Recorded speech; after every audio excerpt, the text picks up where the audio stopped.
On a chilly January morning in 1995, the city of Pittsburgh woke up to news of an unusual bank robbery. Two men had brazenly walked in and demanded cash. But it wasn't their audacity that caught everyone's attention, it was their bizarre choice of disguise.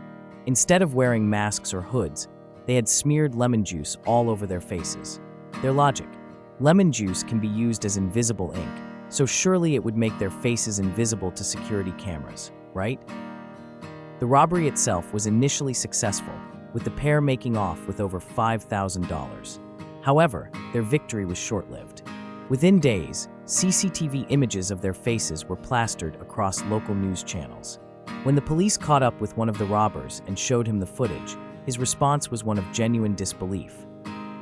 "But I wore the lemon juice. I wore the lemon juice." This extraordinary tale of misplaced confidence eventually found its way to David Dunning, a psychology professor at Cornell University. Intrigued by this story, he and his graduate student, Justin Kruger, designed a series of experiments to investigate how people assess their own abilities. Their research would lead to the identification of a psychological phenomena that would bear their names, the Dunning-Kruger effect. And so, from the misguided actions of a lemon juice-covered bank robber, a significant contribution to our understanding of human psychology was born.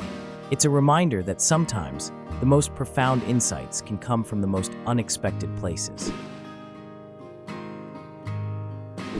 The Dunning-Kruger effect is a cognitive bias where people with limited knowledge or skills in a particular area tend to overestimate their abilities. Think of a new chess player who wins a few games against beginners and how they might now believe they are exceptionally skilled, not yet realizing the complexity of strategies used by more experienced players. Or a person who has given only one or two speeches, received some polite applause, and might then consider themselves a natural public speaker, despite lacking real practice and feedback. Many drivers believe they are better than average, even though this is statistically impossible for everyone to be above average. Dunning and Kruger's study involved having college students complete tests in various areas, such as logical reasoning, grammar, and humor. The participants were then asked to estimate their performance relative to others. The results showed that those who performed poorly on the tests significantly overestimated their abilities. Conversely, high performers tended to slightly underestimate their abilities, perhaps assuming that tasks they found easy were also easy for others. This effect has been spotted in a wide range of areas, including business, debates, chess, medicine, politics, and many other fields. Various theories have been put forward to try to explain the underlying cause of this phenomena.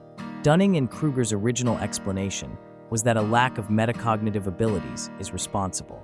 They concluded that incompetent individuals suffer from a dual burden. Not only do they perform poorly, but their lack of skill also prevents them from accurately assessing their own performance. The rational model proposes that positive prior beliefs about one's abilities can lead to an overestimation of skills. If a person is expecting to do well, they may naturally rate their performance as better than it actually is. Another theory suggests that there are many more low-skilled individuals than high-skilled ones. At the bottom of the skill ladder, skill levels are very similar, and so this may make it harder to accurately rank oneself relative to everyone else. Some researchers argue that the effect is largely a statistical artifact combined with a general tendency for people to think they're better than average. Or perhaps it's a lack of incentive to be accurate, combined with ego, that causes us to incorrectly self-assess. The Dunning-Kruger effect can lead to significant consequences across various domains, particularly in professional settings, healthcare, and education. In the workplace, employees may overestimate their abilities, resulting in costly mistakes or ineffective leadership.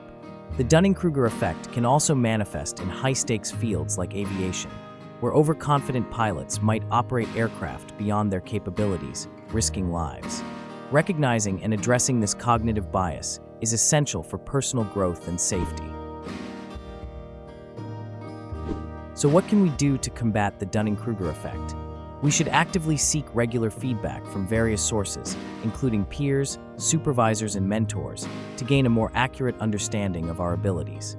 Practicing self-reflection by reviewing past experiences helps identify areas of struggle and success, fostering a more realistic self-assessment.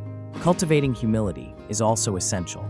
Additionally, Encouraging debate and dissenting opinions can challenge personal views and assumptions, promoting a deeper understanding of one's capabilities and limitations.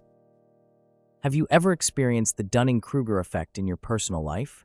Let me know in the comments below.